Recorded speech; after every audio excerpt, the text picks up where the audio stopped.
자, 이제 좀 전에 배운 그 로렌츠 임 중에서 자기력 부분 있죠. 그 자기력을 이용하는 얘들을 볼 겁니다. 얘들은 또 얘 하나하나가 이런 다 하나의 좋은 소재들입니다. 그렇기 때문에 좀 공통적인 측면들을 같이 보면서 얘들을 한번 이해해 보도록 노력해 봅시다.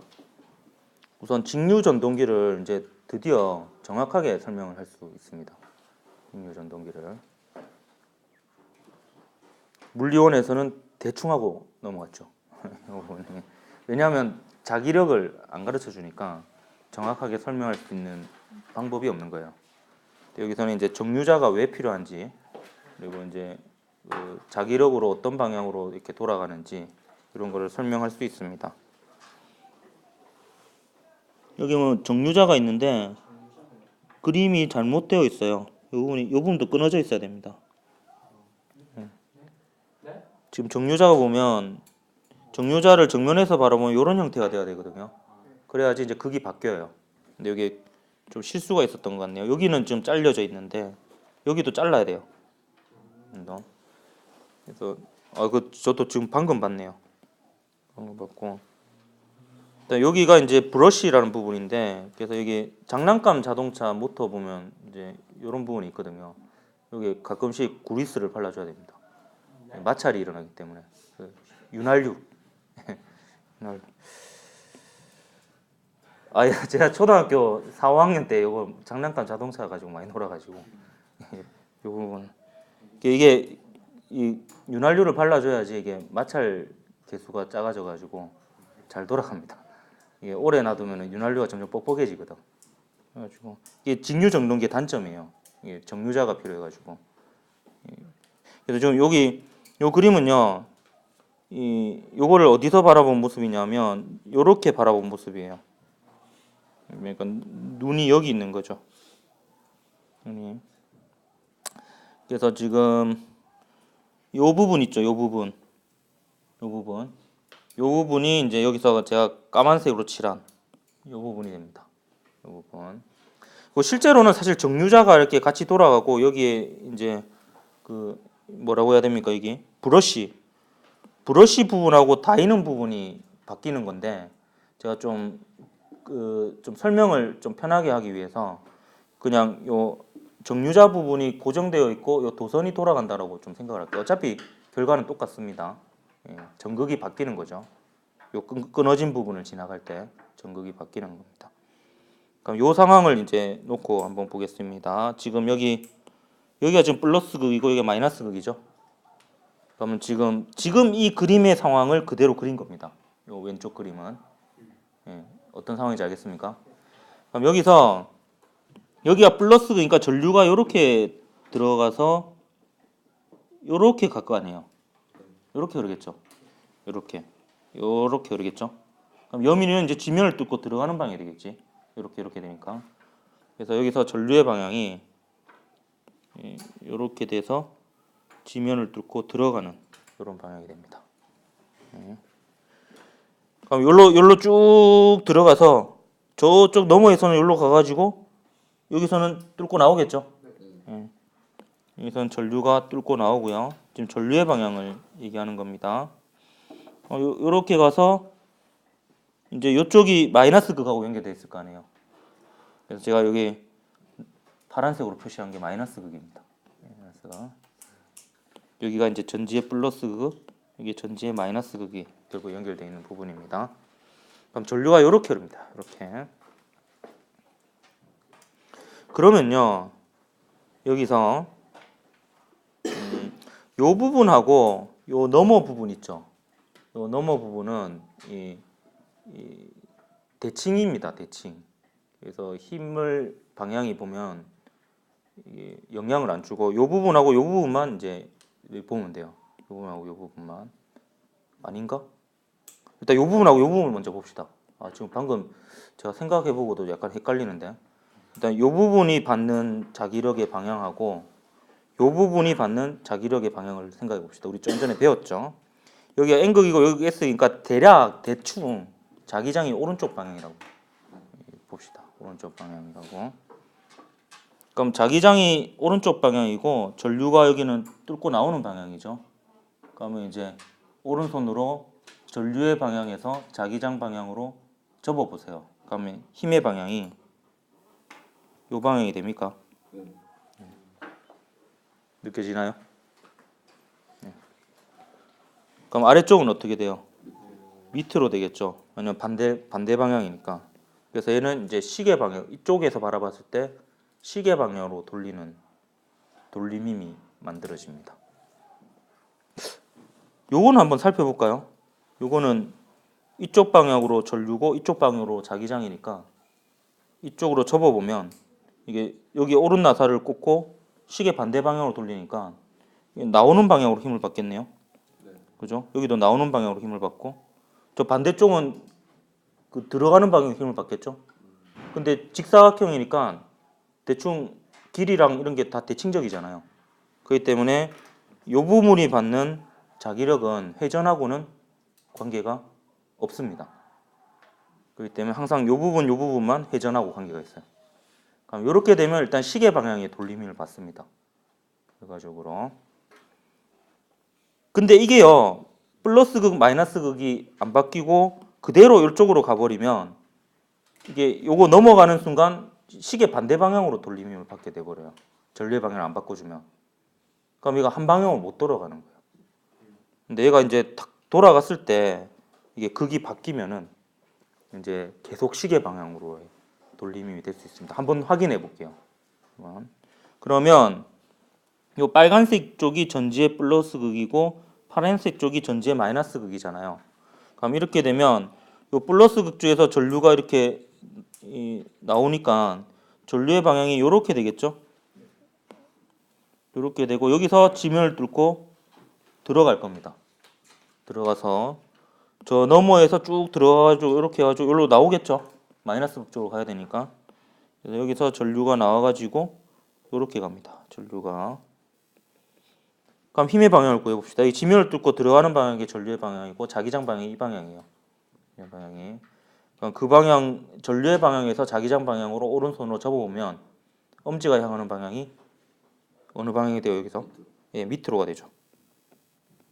그리고 여기서는 위로가 됩니다. 그럼 역시 시계 방향의 돌림힘이 되죠. 그래서 딱 반바퀴 돌 때마다 전류의 방향을 싹 바꿔주면 항상 시계 방향으로 돌림힘을 받게 됩니다. 그래서 이제 한쪽 방향으로의 회전이 유지가 되는 거죠. 이것도 관련 실험이 여기 넣지는 않았지만 여러분 그 패러데이 모터라고 검색해 보면 그 패러데이가 실제로 구현했던 그 모터 있죠. 그 모터를 그대로 간단하게 만들 수 있는 실험이 있어요. 그거 이거 자기력하고 관련이 있으니까 최초의 직류 모터거든요.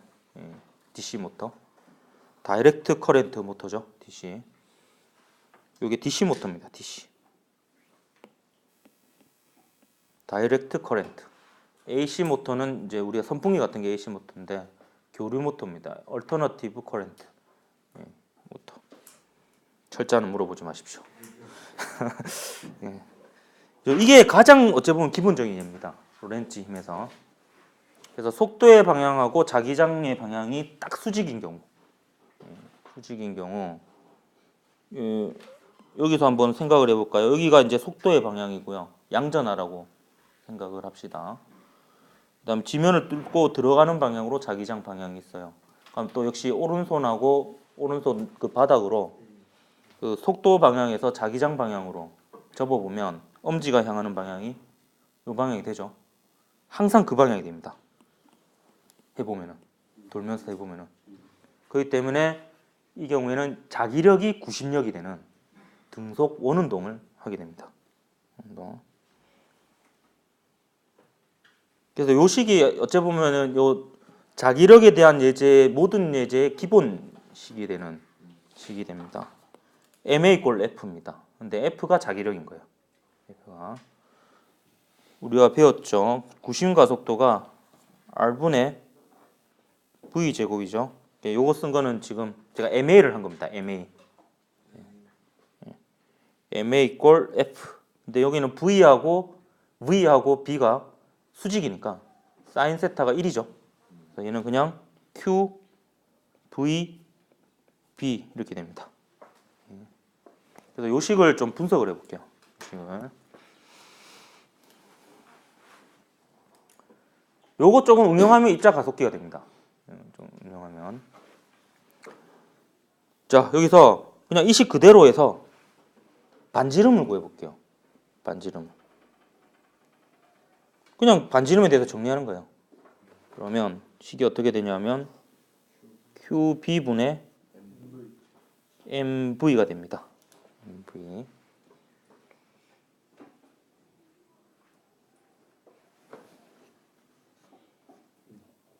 그리고 요 MV는 P죠.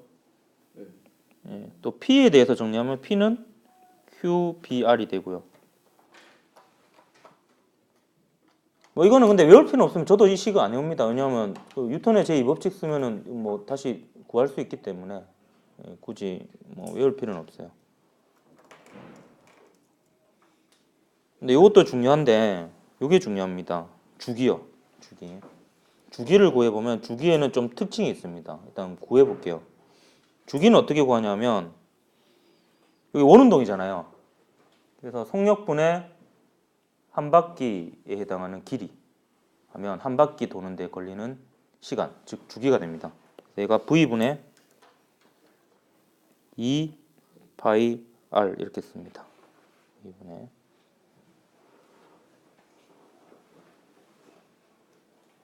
요거 정리하면요. 위의 식에서도 뭐 정리를 해볼 수 있겠고요. 예. 실제로는 어떻게 푸냐면 요 식에서 V에 대해서 정리를 해요. 그럼 V를 한번 나눠주면 되죠. 그럼 V가 얼마가 되냐면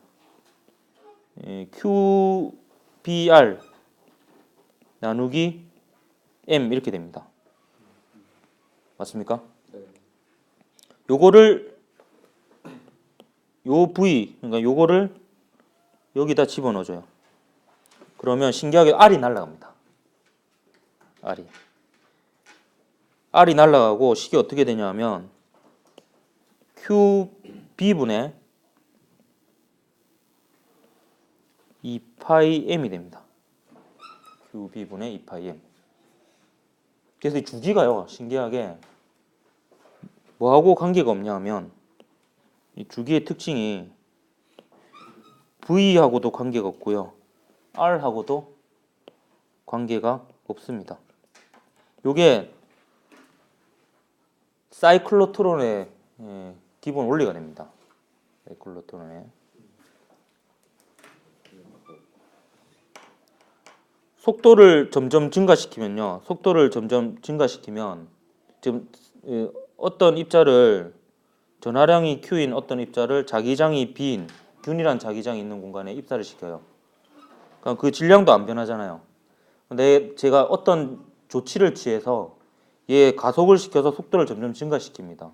속도를 점점 증가시키면 반지름이 커지겠죠. 근데 속도가 변하고 반지름이 변해도 주기는 안 변해요. 이 특성을 이용해서 가속을 시킵니다. 어떻게 가속을 시키냐면 이렇게 가속을 시킵니다. 이게 이제 사이클로트론의 원리인데요. 이 사이클로트론이 가장 최초의 그 입자 가속기 형태입니다. 이 보면 요 자석으로 자기장을 만들어요. 자기장을. 근데 실제로는 뭐 영구 자석을 쓰지는 않고 코일을 이용해서 전자석을 이용합니다.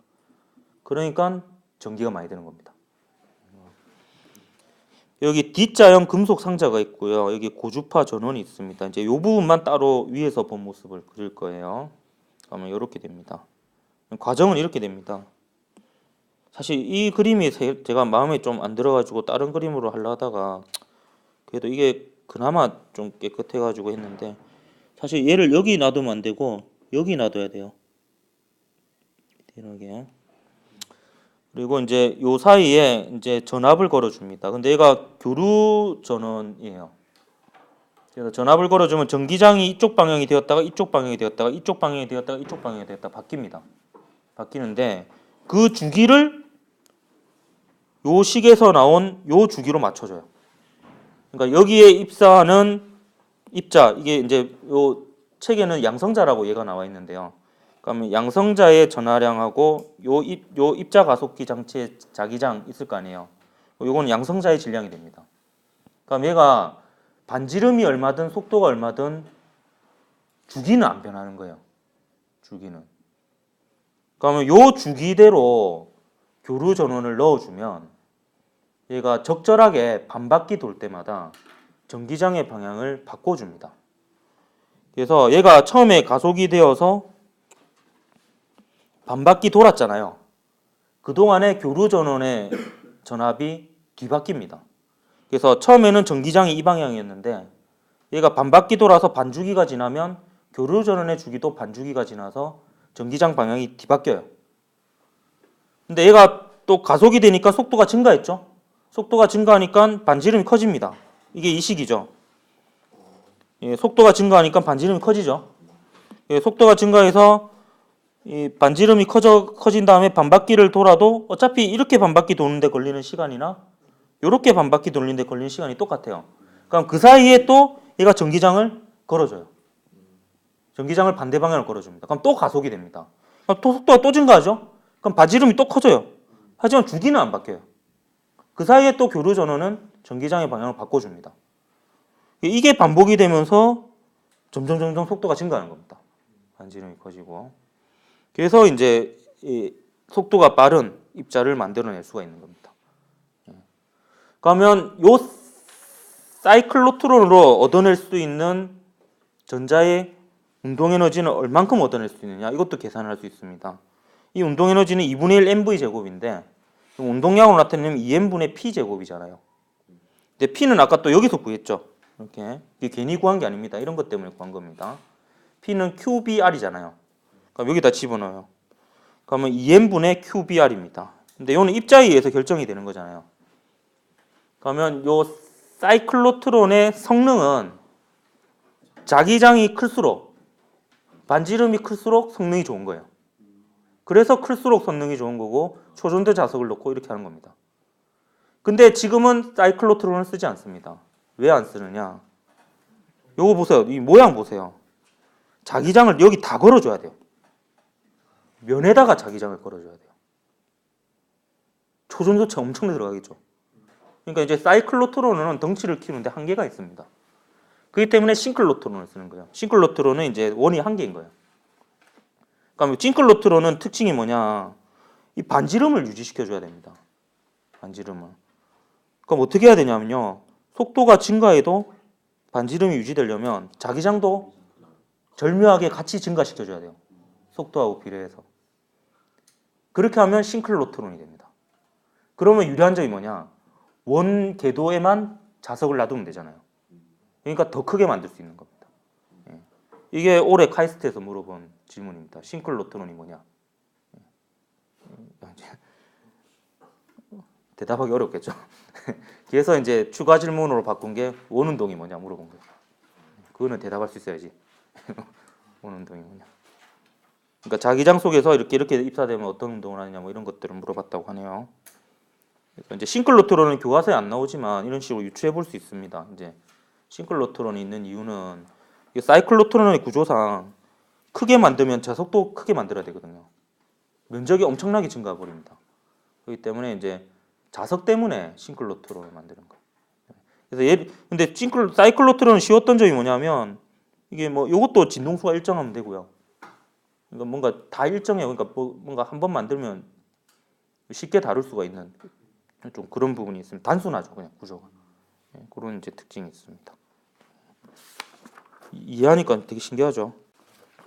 네, 넘어가서 그다음에 얘도 많이 나옵니다. 얘도.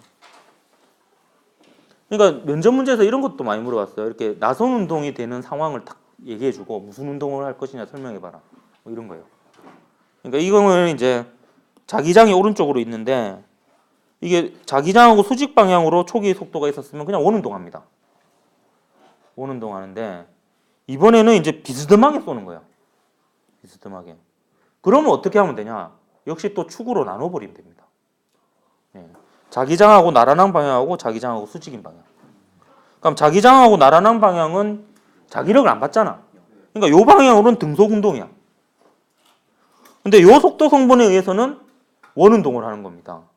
그러면 요 면에서는 원운동을 하고 요 면에서는 등속 직선 운동을 하니까 원운동을 하면서 나아가는 거예요. 요거를 이제 나선 운동이라고 그럽니다. 나선 운동. 그래서 나선 운동의 특징은 여기서 X 방향은 등속 직선 운동이고 요 YZ 평면 있죠. YZ 평면에서는 등속 원운동을 합니다. 그래서 등속 원운동 하면서 등속 직선 운동하면서 나아가는 요 운동의 조합을 나선 운동이라고 합니다. 그러니까 물리2에서는 이런 그 곡선 운동을 많이 다루죠. 포물선 운동, 원 운동, 그다음에 단진동, 그다음에 그 나선 운동 이런 것들이 이제 근데 분석해 보면 간단한 운동들의 조합입니다. 포물선 운동도 등속 직선 운동과 등가속도 직선 운동의 조합이었잖아요. 나선 운동은 등속 직선 운동과 등속 원 운동의 조합입니다. 이걸 이용하는 게 그 토카막이랑 베넬런드입니다. 베넬런드는 이용하는 게 아니고 지구가 그냥 그 현상이죠. 예, 토카막 같은 경우에는 이걸 이제 토로이드라고도 하는데 솔레노이드를 이게 원형으로 굽어 놓은 거예요. 그러면 이제 요런 감싸는 방향으로 도넛 형태의 자기장이 생깁니다. 그럼 여기에 이제 그 핵융합 발전 장치거든요. 핵융합은 아주 높은 온도에서 일어나니까 그 상태가 플라즈마 상태예요. 그러니까 원자핵과 전자가 분리된 상태니까 모든 입자가 전하를 띠고 있습니다. 그럼 그 녀석이 자기장 속에서 입사를 하면 이제 나선 운동을 하는 거예요. 근데 나선 운동 보세요. 자기장 따라가죠. 예. 그러니까 자기장을 따라가니까 벽하고 안 부딪힙니다. 이것도 그림이 좀 잘못 그려져 있어요. 자기장을 따라갑니다. 자기장을 따라가기 때문에 벽하고 부딪힐 리가 없기 때문에 안 녹습니다. 그 온도 자체의 물질을 그냥 담을 수는 없거든요. 다 녹아버려요. 그 핵융합이 되는 온도에서는 모든 지구상의 물질들이 다 녹아버립니다. 그렇기 때문에 안 녹는 방법은 안 닿이게 하면 됩니다. 그래서 안 닿이게 하는 방법이 요 토카막이에요. 그래서 이게 이제 강력한 자기장이 필요하기 때문에 초전도체를 써야 되고 초전도체는 또 임계온도 이하에서 작동을 하죠. 근데 안에는 또 엄청나게 높은 온도고 생각만 해도 어렵겠죠. 이렇게 됩니다. 우리나라가 이제 요 기술은 거의 탑3 안에 들어갑니다. 세계 거의 선두주자에 가깝습니다. 얼마 전에도 기사가 났더라고요. 한 10몇 분인가 돌렸다고. 몇십 분인가. 그게 20분인가? 하여튼 많이 늘린 거래요. 그게 유지하는 게. 베널랜드는 이제 지구 자체가 자기장이 있잖아요. 이게 굉장한 보호막 역할을 합니다. 이게 이제 그 게임으로 치면 쉴드 이런 개념이에요. 쉴드. 그래서 우주선에는 이제 코스믹 레이라고 하죠. 영어로는 많은 우주선이 날라옵니다. 우주선이 그 우주선이 스타쉽 그게 아니고 그 코스믹 레이입니다. 코스믹 레이. 그러니까 이게 우주선 중에 그나마 전하를 띠는 녀석들은 요것 때문에 막아지는 거예요. 요것 때문에. 네. 요게 이제 요 자기장을 따라서 나선 운동을 하기 때문에 갇히게 되는 거죠. 이게. 그래가지고 이제 이게 그래서 지자기장이 없어지면 안 됩니다. 지구 자기장이 없어지면 요거를 못 막아요. 물론 이제 대기에서 막아주는 정도가 있겠지만 요게 이제 쉽게 해서 그 지구 자기장이 없어지는 거는 EMP를 맞는 거랑 비슷하다 이렇게 보면 되겠어요.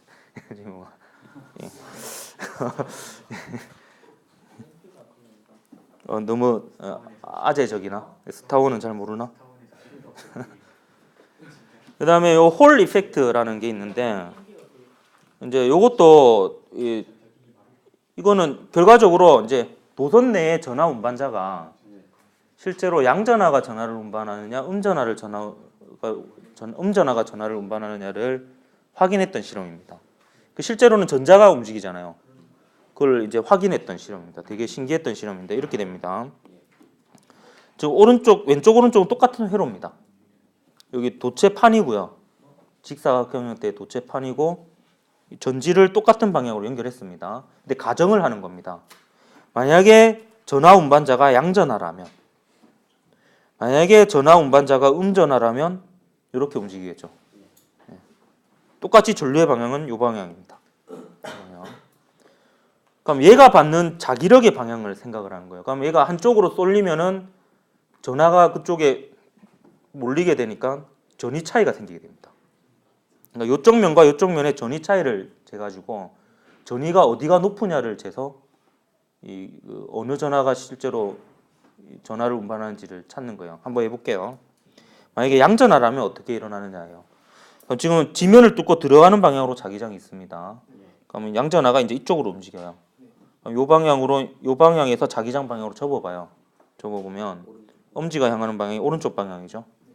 그러니까 얘가 오른쪽으로 이어서 이쪽으로 자꾸만 쌓입니다. 예, 그럼 상대적으로 이쪽은 마이너스라고 볼 수 있겠죠. 그래서 만약에 양전하가 전압 운반자라면 오른쪽이 전위가 높게 나와야 됩니다. 전압을 측정했을 때. 네. 그럼 음전하라면 어떻게 되는지 봅시다.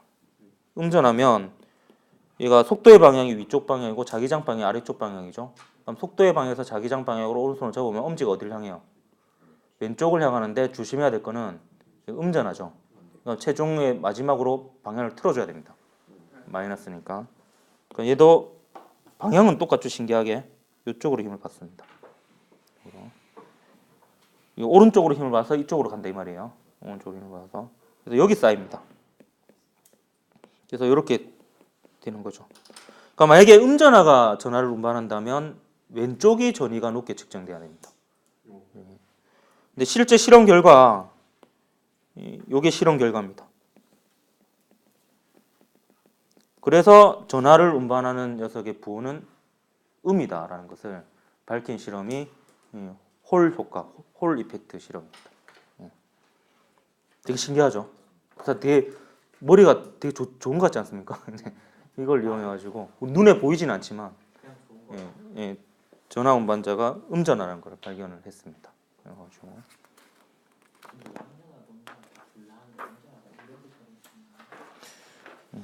그 다음에 두 가지 예를 더 볼게요. 두 가지 예를. 이러면 이제 그 자기력에 대한 예는 끝납니다. 요까지 하면. 자, 속도 선택기와 질량 분석기인데요. 요게 이제 요런 상황입니다. 얘를요, 질량 M이고 전하량이 Q인 녀석을 V의 속도로 입사시킵니다. V의 속도로. 근데 얘가 자기장은 지면을 뚫고 들어가는 방향으로 B1의 크기로 걸어두고 전기장은 아래쪽으로 이렇게 둬요. 그럼 얘가 양전하면요, 이 속도 방향하고 자기장 방향으로 이 오른손으로 접어보면 힘을 이쪽으로 받죠. 자기력을. 그러니까 자기력은 위쪽으로 작용하고요. 전기력은 이쪽으로 작용합니다. 그럼 여기서 이제 자기장이나 전기장을 조절해요. 조절하면 만약에 자기력이 더 크면은 요로 꼬라박을 거고 전기력이 더 크면은 요로 꼬라박아서 요를 통과를 못 해요. 그래서 적절히 맞추면은 얘가 통과하겠죠. 통과하는 거는 이제 자기력하고 전기력이 같은 순간입니다. 그래서 이게 속도 선택기입니다. 속도 선택기. 그 속도를 한번 선택을 하는 과정을 식으로 적어보면 합력이 0이 되어야 되는 거죠. 직선 운동을 해야 되니까. 그래서 위쪽을 플러스로 두면 이거는 저 방향을 반대로 해놨네. 위쪽을 플러스로 두면 자기력이 QV B1이고 아래쪽으로 전기력이 Q입니다. 그래서 속도가 B1분의 E가 됩니다. B1분의 E.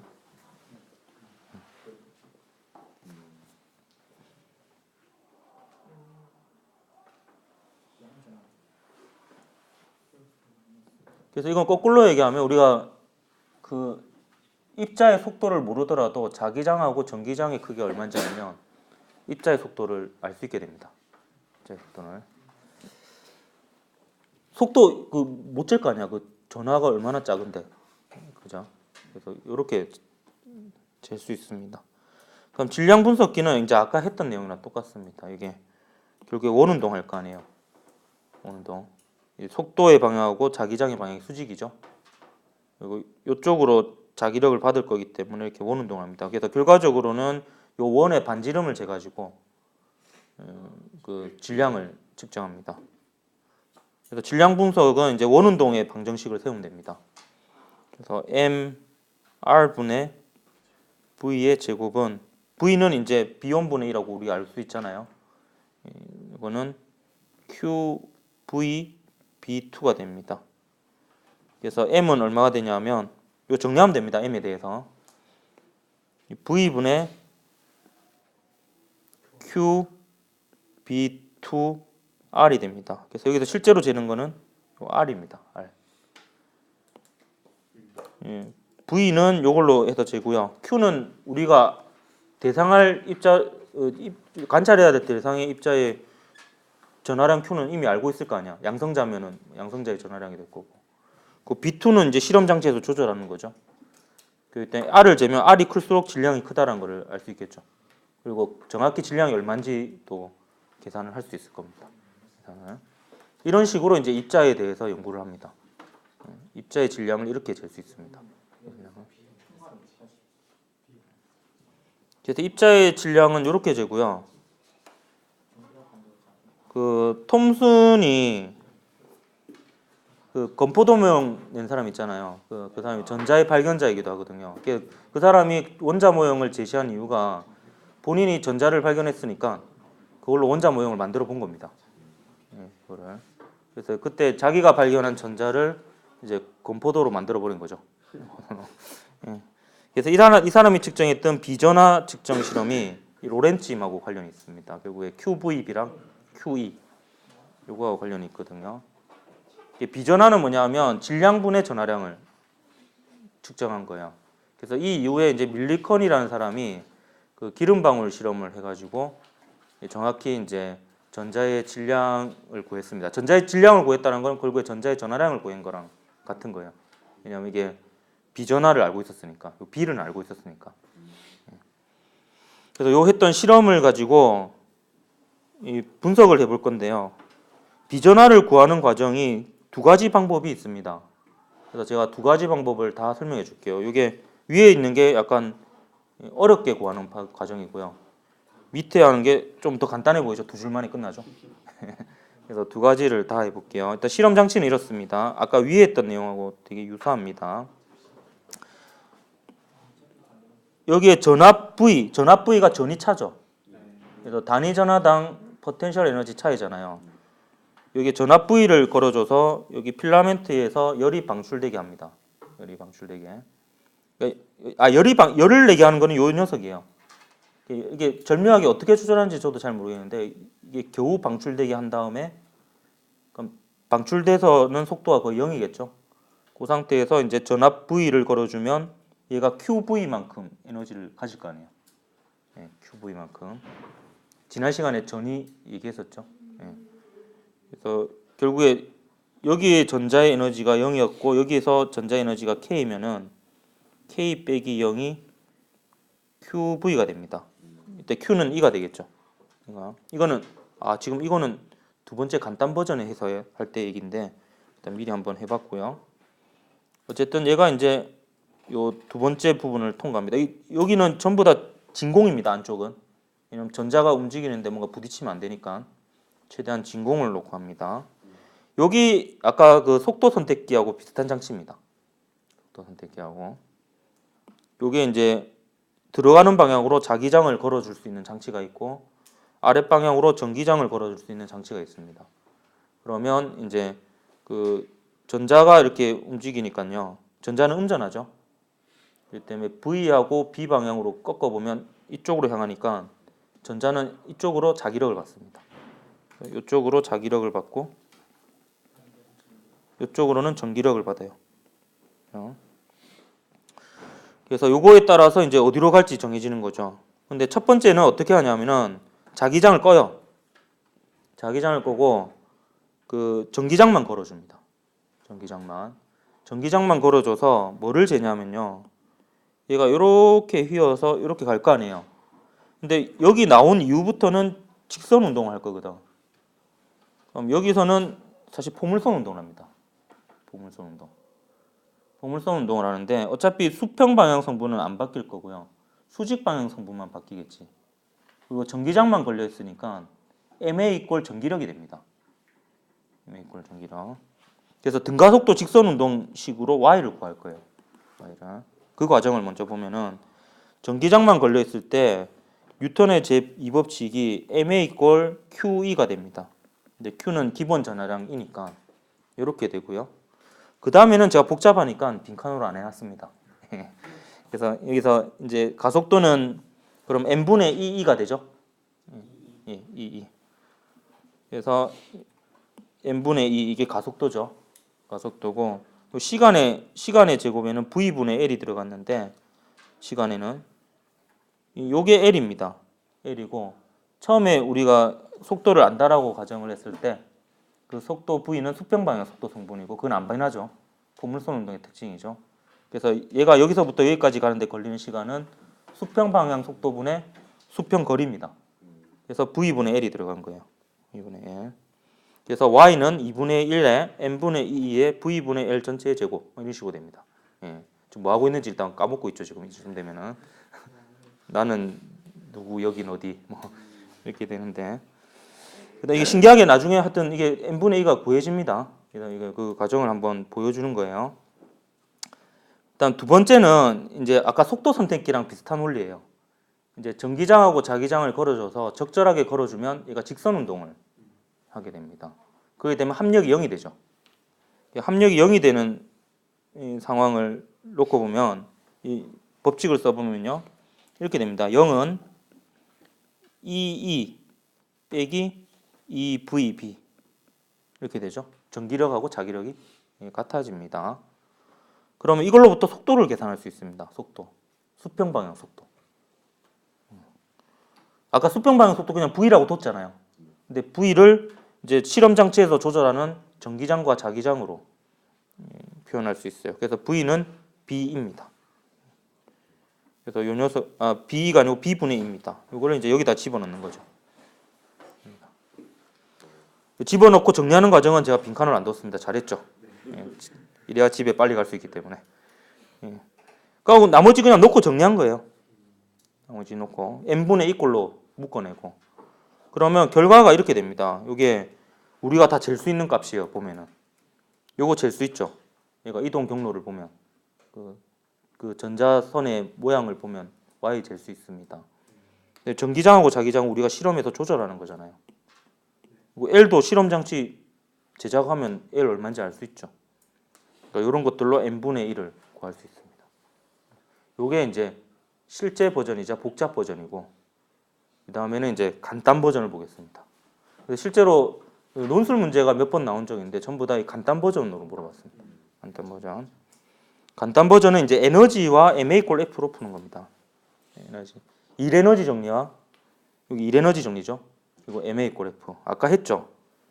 여기 보면 얘가 열전자 방출이라 그러는데 얘가 열을 가해가지고 필라멘트에서 최외곽 전자가 열 에너지를 얻어서 살짝 이렇게 밖으로 나오는 이런 상황이에요. 그러면 살짝 나오면 얘가 운동 에너지가 0입니다. 여기에 이제 전위 차이를 걸어줘요. 이거 역학적으로 보면 높이 차이를 만들어주는 거죠. 그러면 그 전기력이 일을 해서 그 일한 만큼 운동 에너지가 변화합니다. 증가합니다. 그래서 그 관계식이 이렇게 됩니다. 이제 전기력이 한 일이 원래라면 그 fx로 해야 되지만 우리가 그 결과가 이제 단위 전하당 포텐셜 에너지 변화량인 전압에다가 전하량을 곱하면 된다는 걸 지난 시간에 배웠잖아요. 그래서 이제 QV를 씁니다. 그래서 이게 이제 전기력이 한 일이에요. 전기력이. 그러니까 이게 뭐 이렇게 쓸 수도 있어요. 이렇게 쓸 수도 있는데, 그럼 이게 전기력이잖아요. 근데 우리가 이게 이거라는 거는 지난 시간에 했습니다. 이라는 거는 그렇기 때문에 이제 요거는 안 쓰는 거. 다 지워질 거. 요거는 이제 이렇게 쓸 수 있습니다. 나중 운동 에너지 빼기 처음 운동 에너지 이렇게 쓸 수가 있습니다. 그 다음에 얘가 전기장하고 자기장을 적절히 걸었을 때 등속 직선 운동할 때에 MA 꼴 F를 합니다. 그럼 얘는 MA가 0이죠. 그리고 전기력하고 자기력 이렇게 됩니다.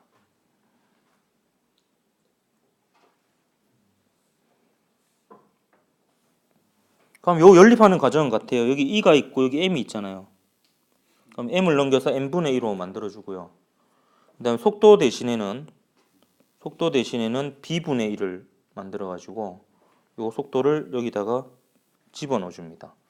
그럼 V는 우리가 조절하는 거잖아요. V는. 그리고 B하고 E도 우리가 조절하는 거고. 그렇기 때문에 우리가 아는 값인 그러니까 요게 이제 위의 식을 정리하면은 n분의 2는 2v 분의 v의 제곱 이렇게 되죠. v죠. 예, 이렇게 되고 여기에 이제 요거 대신에 이제 여기다 집어넣는 겁니다. 예, 집어넣으면 결과가 2v b의 제곱분의 2의 제곱 이렇게 됩니다. 좀 더 간단하고 아름답게 풀리죠. 그래서 V, B, E 우리가 다 아는 값이니까 비전화를 측정할 수 있습니다. 비전화. 그러니까 전자의 질량분의 전자의 전하량을 잴 수 있습니다. 이렇게 실컷 해놓고 우리가 뭘 구했는지 모르면 안 되지. 좀 적어줄까? 이게 전자의 전하량입니다. 기본 전하량이죠. 얘가 전자의 질량이에요. 그래서 이 비전화를 측정한 톰슨이 전자의 발견자로 인정받습니다. 예, 전자의 중요한 물리량을 쟀기 때문에 전자의 발견자로 얘기를 합니다. 이렇게 해서 이제 오늘 내용의 주 내용은 끝났습니다. 우리가 그 QVB에 대한 내용을 끝나고 여기 이제 문제들은 여러분 풀어보고요. 이런 문제들이 나왔어요. 이제 그 크기가 B인 균일한 자기장에 전하량이 Q인 대전입자가 V로 진입하는데 진입 방향에 따라서 자기장과 나란한 경우, 수직인 경우, 그리고 비스듬한 경우 어떻게 될 것이냐 이런 거를 이제 그러면 그냥 직선 운동하거나 원 운동하거나 나선 운동하거나 이걸 이제 설명해 보라 이런 게 나왔습니다. 이건 이제 톰슨 그거죠 실험이죠. 이거 가지고 이제 물어본 적이 있어요. 이게 사이클로트론. 이게 이제 고려대 수시 논술 문제로 나온 적이 있습니다. 자, 이게 요거까지 마저 하고 마칠게요. 요거는 그냥 뭐 간단한 내용이기 때문에. 네. 자기 쌍극자 부분이 여기 물리2에 나오는데 문제는 되게 간단히 나와요. 자기 쌍극자 문제는 이제 자기 쌍극자의 정의만 알면은 풀 수 있는 이런 문제인데 자기 쌍극자는 N극과 S극을 가지는 작은 물체를 자기 쌍극자라고 합니다.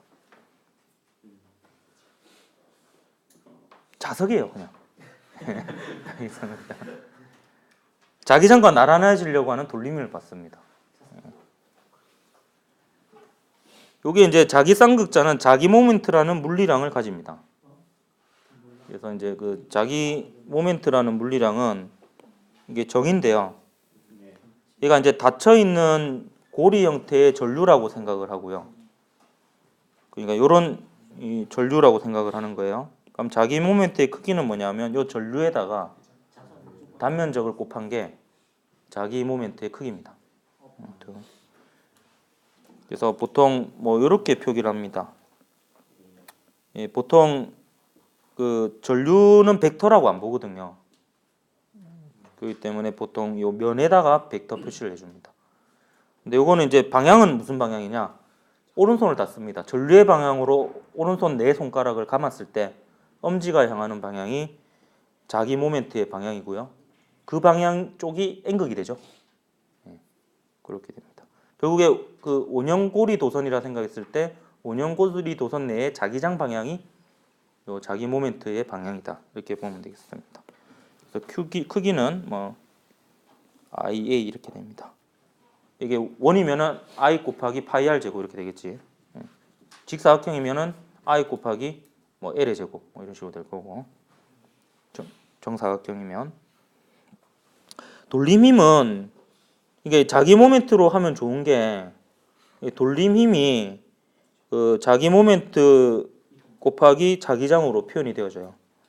그래서 물론 이제 여기 수학을 이제 고등학교에서 이거 안 하기 때문에 그 수능 특각 책에는 이렇게 적혀 있습니다. 뮤비 사인 세타인데 요거는 생략할게요. 요거는 과정을 이게 그 아까 뭐하고 조금 관계 있냐면 전동기 있죠. 전동기가 결국에 자기 모멘트라고 보면 돼요. 그 고리가.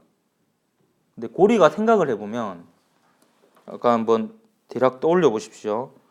여기 N극이 있고 여기 S극이 있었잖아요. S극이.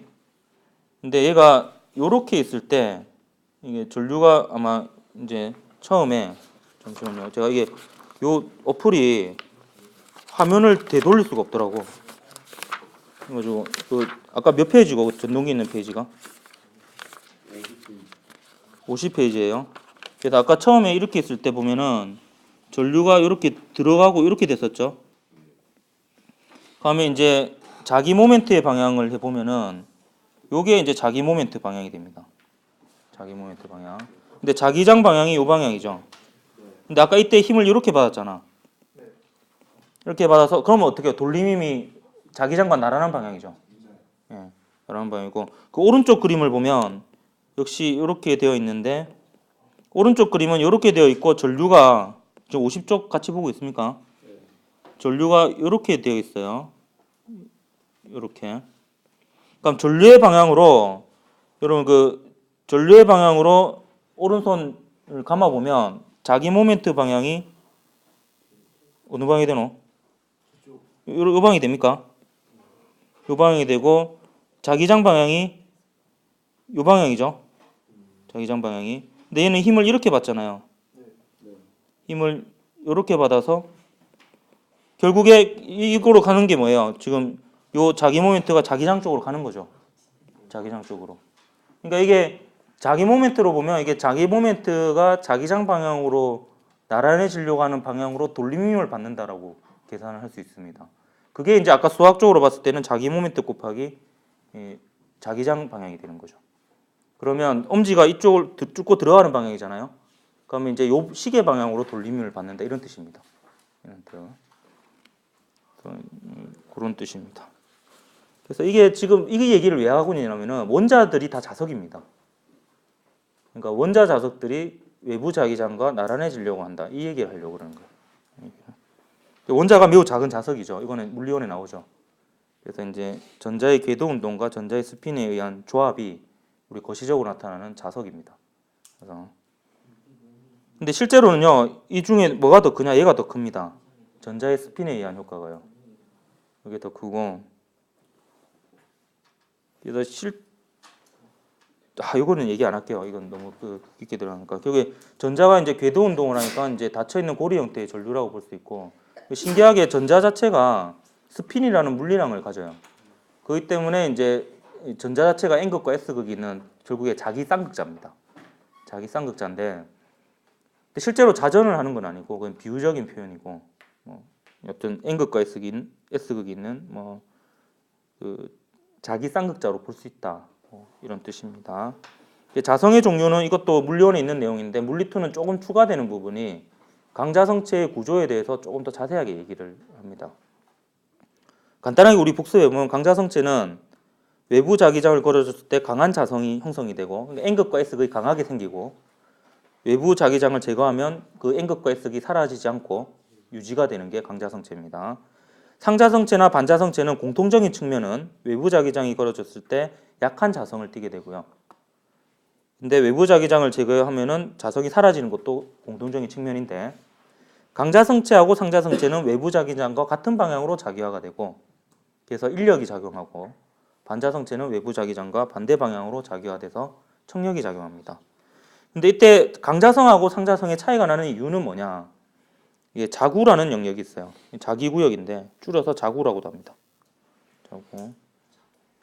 이 자구는 저는 보통 비유하기를 조직폭력배에 비유를 합니다. 그래서 이제 원자들이 단체를 이루고 있어요. 그래서 자구 내에서는 이 원자들이 다 같은 방향을, 자기 모멘트의 방향이 같은 방향입니다.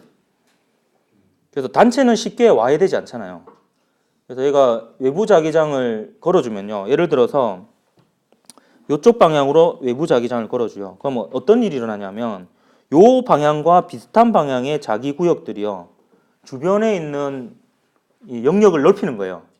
영역을 넓혀서 자기의 세력을 더 키웁니다.